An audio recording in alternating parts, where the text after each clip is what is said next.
ছেলেরা বাচ্চারা নৌজওয়ানেরা যে কথা আমি বলছিলাম আল্লাহ পাকের নবী বিশ্ব নবী হাবিবুল্লাহ নবী জনাবে মুহাম্মদ রাসূলুল্লাহ সাল্লাল্লাহু আলাইহি ওয়াসাল্লাম নবী আমার হযরত আবু বকর হযরত ওমর এমনি করে তাদের কাঁধের উপরে ভার নিয়ে আল্লাহ পাকের নবীর বাড়িতে এসে উপস্থিত হয়ে গেলেন। আল্লাহ পাকের নবী বাড়িতে আসলেন।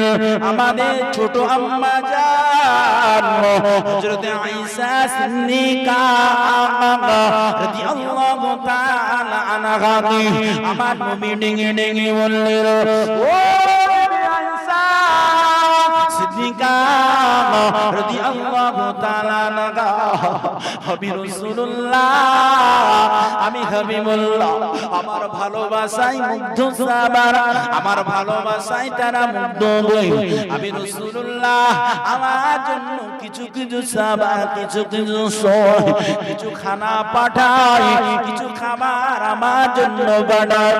বিবি আয়েশা রে, আমার ঘরেতে তেমন কোন খানা কি এসেছে? আল্লাহ পাকের নবী ছোট বিবি আমাদের ছোট আম্মা জান হযরত আয়েশা সিদ্দিকা রাদিয়াল্লাহু তাআলা আনহা বলেছিলেন, ইয়া রাসূলুল্লাহ ইয়া হাবিবাল্লাহ, হুজুর বাড়িতে তেমন কিছু নাই, কিন্তু আপনার একটি সাহাবী একটু দুধ একটু পেয়ালা করে দুধ নিয়ে গিয়েছে। আল্লাহ পাকের নবী এটা আপনার জন্য দিয়ে গিয়েছে। আল্লাহ পাকের নবী ওই পেয়ালা ভরা দুধটা নিয়ে সাহাবাদের মাঝে আসলেন। ও বিবি আয়েশা, ওই দুধের পেয়ালাটা আমার কাছে দাও। দুধের পেয়ালাটা নিয়ে সাহাবা হুজুরদেরকে জ্বালা যন্ত্রণা নিবারণ করতে নেওয়া হলো। এমনি করে প্রত্যেক সাহাবারা সকলে পেট ভরে ভরে মনে মনে ভরে দুধগুলো পান করেছিলেন। এক পেয়ালা দুধ সকল সাহাবারা তৃপ্তি করে পান করে নিলেন। দেখতে পাওয়া গেল সাহাবারা ওই দুধের পেয়ালা থেকে দুধ পান করেছেন। আল্লাহ পাকের নবীর হাতে যখন এসে অবশিষ্ট সময় এসে উপস্থিত হয়ে গেল, দেখতে পাওয়া গেল আল্লাহ পাক ওই দুধের এতটা বরকত দিয়েছে। এক পেয়ালা দুধে সাহাবাদের সকলে ক্ষুধার জ্বালা যন্ত্রণা নিবারণ হয়ে গিয়েছে। তারপরেও যেমনটা দুধ আমার আল্লাহ ওই পেয়ালাতে তেমন দুধ রয়ে গিয়েছে। আরো চিল্লে হবে না, আরো জোরে হবে না, নারায় থাকবে, নারায় থাকবে।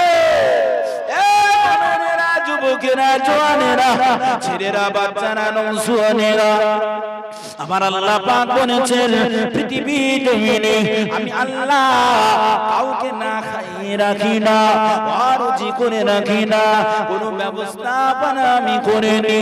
দেখতে পাওয়া গিয়েছিল একদিন আল্লাহ পাকের আরেকটি পয়গম্বর নবী সুলাইমান আলাইহিস সালাতু ওয়াস সালামকে দেখতে পাওয়া গিয়েছিল। নদীর ধারে রয়েছেন, নদীর ধারে রয়েছেন, নদীর ধারে থাকাকালীন একটা পাখি সম্পূর্ণভাবে বিভিন্ন আওয়াজে ডাকে। ওই পাখি ডেকে সেমনি করে নবী সুলাইমান ডেকে ডেকে বলেছিলেন, এ পাখি তুমি প্রত্যেকদিন এই জায়গায় তোমার আওয়াজ দিয়ে কঠিন কণ্ঠে সুর নিয়ে তুমি কেন ডাকো? কি ব্যাপার বলো না? ওই সময় নবী সুলাইমান পিপিলিকানে পশুদের কথা বুঝতে মানলেন। ওই পাখিটা বলেছিলেন, ও আল্লাহর পয়গম্বর নবী সুলাইমান আলাইহিস সালাম, আমি কিছুটা আহার কিছুটা খাদ্য গালে করে নিয়ে আসি। ওই খাদ্যটা এমনি অবস্থাতে একটা ব্যাঙ আহার করে নাই। ওই ব্যাঙটা নদীর তলে চলে গিয়ে আল্লাহ পাক কিছুটা জীব, ছোট ছোট কানা খোঁড়া জীব তারা ওই পানির নিচে রয়েছে। আল্লাহ তাদের খাদ্যর জন্য আমাকে খাদ্য গ্রহণ করার জন্য আল্লাহ পাক আমাকে এখানে পাঠিয়ে দেয়। জোরে বলুন আরো জোরে বলুন সুবহানাল্লাহ। নবী সুলাইমান আলাইহিস সালাম আবারো একদিন লক্ষ্য করে দেখলেন ওই নদীর ধারে এমনি করে একটা পিপিলিকা পানি পিপাসা লেগেছে, পানি পান করতে যাচ্ছিল। হঠাৎ করে পানির ধারে যেই না গিয়েছে, সঙ্গে সঙ্গে ওই একটা ব্যাঙ ওই পিপিলিকাকে আহার করে নিয়েছেন, খেয়ে নিয়েছিল। নবী সুলাইমান আলাইহিস সালাম বলেছিলেন, ও রব্বুল আলামিন, আল্লাহ পাক এই পিপিলিকাটার পানি পিপাসা লেগেছিল, পানিটা পান করতে যাচ্ছে, আর ওর পানি পান করা গেল না, জীবনটা চলে গেল। আল্লাহ পাক আমি নবী সুলাইমান আলাইহিস সালাম আমার জন্য কেমনটা লাগলো। আল্লাহ পাক নবী সুলাইমান আলাইহিস সালামকে বলেছিলেন, ও নবী সুলাইমান, তুমি যেটা দেখছো ওটা সঠিক নয়, তুমি কিছুক্ষণ দাঁড়িয়ে থাকো, ওই ব্যাঙটা আবার ফিরে আসবে। যা জিজ্ঞাসা করার ওই ব্যাঙের কাছে জিজ্ঞাসা করবে, বলে দেবে। জোরে বলুন সুবহানাল্লাহ। করে দাঁড়াও, কিছু সময় ব্যাঙটা আসবে, তার কাছে জিজ্ঞাসা করো, ওই ব্যাঙ তোমার সঠিক উত্তরখানা দিয়ে দেবে। কিছু সময় ব্যাঙটা নিচে থেকে ওই জমিনের তলদেশ থেকে পানির নিচ থেকে আবার অনেক সময় পর ফিরে আসলেন। নবী সুলাইমান আলাইহিস সালাম বললেন, এই ব্যাঙ, তোমাকে কিছু কথা জিজ্ঞাসা করব। তুমি ওই পিপিলিকাটা খেলে, তুমি যে পিপিলিকাটা খেলে, তো পানি পিপাসা লেগেছিল, পানি পান করতে আসছিল, তুমি ওকে কেন খেলে একটু বলবে? ব্যাঙটা বললেন যে, হে নবী সুলাইমান আলাইহিস সালাম, আল্লাহর পয়গম্বর, আমি ওই পিপিলিকাকে হজম করিনি, ওই পিপিলিকাটা এখনই আবার আমার পেটের থেকে বার হয়ে ও জমিনে চলে যাবে। জোরে বলুন সুবহানাল্লাহ। নবী সুলাইমান আলাইহিস সালাম অবাক হয়ে গেলেন, কি দৃশ্য! লক্ষ্য করে দেখলেন ব্যাঙটা হা করেছেন, আর ওই পিপিলিকাটা ব্যাঙের পেটের থেকে বার হয়ে আবার জমিনে চলতে শুরু করলেন। জোরে বলুন। ব্যাঙটাকে ডেকে বললেন, তুমি যেটা বলছো ঠিক বলছো, এ পিপিলিকা তুমি যেও না, পিপিলিকা তুমি দাঁড়িয়ে যাও। পিপিলিকাকে স্টপ করে দেওয়া হলো, পিপিলিকাকে দাঁড় করিয়ে দেওয়া হলো। পিপিলিকা, তুমি কেন এমনি করে ব্যাঙের ভিতরে গেলে, আবার ব্যাঙের ভিতর থেকে পেটের থেকে ফিরে আসলে, কি কারণ? আমি তো কিছু বুঝতে পারলাম না। পিপিলিকাটা ওই সময় বলেছিল, ও নবী সুলাইমান আলাইহিস সালাম, আমি এমনি অবস্থানে আমার পানির পিপাসা লাগেনি, আমি প্রত্যেকদিন এমন করে ব্যাঙের ভিতরে ঢুকে যাই। কেন ঢোকো একটু কি বলবে? ওই সময় পিপিলিকা বলেছিলেন, ও আল্লাহ পাকের পয়গম্বর, আমারই কিছু জাত ভাই এমনি করে পিপিলিকা, যাদের চোখ দুটি বন্ধ, তারা হলো কানা, তারা হলো খোড়া, তারা হলো ল্যাংড়া, তারা হলো বোবা। কিছু এমনি করে পিপিলিকা আল্লাহ পানির ওই নিচে পাহাড়ের ভিতরে একটি সেট করে রেখেছেন। পানির নিচে পাহাড়ের ভিতরে আমার কিছু কানা, খোড়া, ল্যাংড়া, বোবা পিপিলিকাকে সেট করে রেখেছেন আল্লাহ পাক। তারা আহার সঞ্চয় করতে পারে না, ক্ষুধা জ্বালা যন্ত্রণা নিবারণ করতে কিছুই পাই না। তাই আল্লাহ পাক আমার দায়িত্ব দিয়েছে, আহার গুছিয়ে তাদের খানাগুলো খাওয়ার, তাদের ক্ষুধার জ্বালা যন্ত্রণা নিবারণ করার। কিন্তু আমি পিপিলিকা, আমার তো পানির নিচে যাওয়ার ক্ষমতা আল্লাহ দেয়নি। তাই আল্লাহ পাক ওই ব্যাঙটাকে আল্লাহ সেট করে রেখেছেন।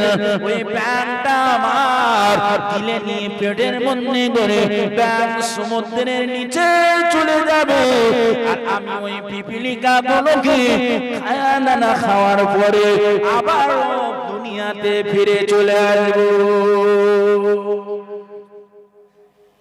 আল্লাহ বলছেন হে নবী সুলাইমান আলাইহিস সালাম, আমি আল্লাহ ছোট্ট একটা পিপিলিকার মুখ অরুচি করে না, আর খাদ্য আমি ব্যবস্থা করে নি, পানির ভিতরে মাছদের খাবার ব্যবস্থা করে নি, আমি আল্লাহ সকলের আহারের ব্যবস্থা করে নি। তোমরা কেউ না খেয়ে থাকবে না, খাওয়ানোর মালিক আল্লাহ, পরানোর মালিক আল্লাহ। কিন্তু পৃথিবী জমিনে কেউ ধনী হবে, কেউ বড়লোক হবে, কেউ গরিব হবে, আমার আল্লাহ এটা সেট করে নিয়েছে।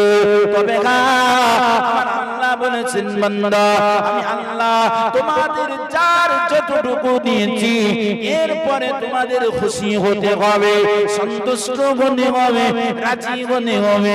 যদি অসন্তুষ্ট হয়ে যাও আমি আল্লাহ তোমাদের প্রতি নারাজ হয়ে যাব, অখুশি হয়ে যাব।